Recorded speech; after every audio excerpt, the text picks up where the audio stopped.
Hi, good morning everyone. I'm Lizzie B by name. Today is 24th of September 2021.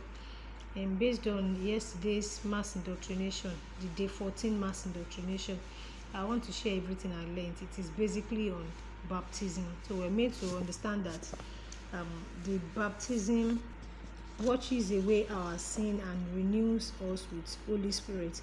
It changes our heart, our mind, and our being. And whenever we are baptized, renovation starts.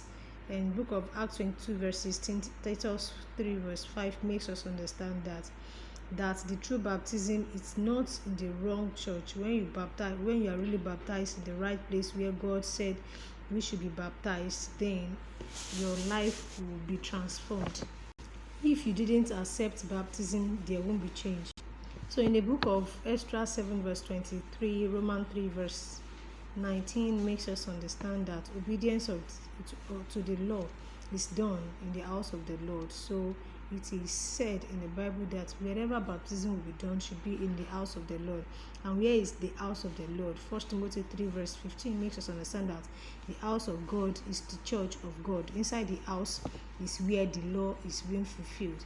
So if baptism is a commandment, it should be done in the house of the Lord.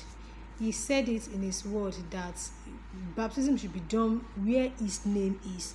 2 Chronicles 7 verse 16 makes us understand that there is a house which cannot be destroyed, and the name of the Lord will forever be there. That is the church of God.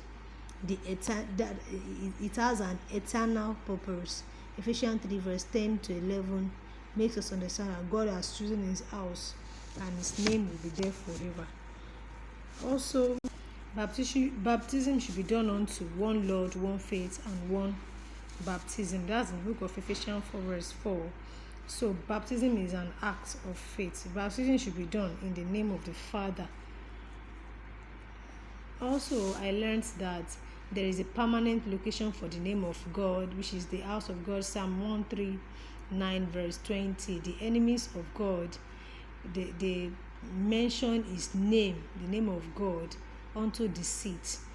So those were the enemies of God.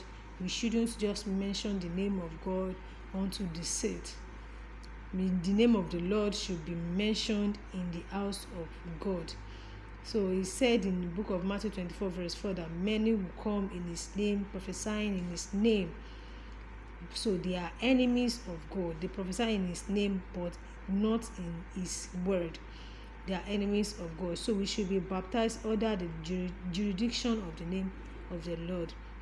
Christ is the head of the church. Hebrews 3 verse 16, 1 Corinthians 3 verse 16. The spirit in the church is the people of the spirit in the church is in the people of God. So those were the things I learned. God bless the ministry.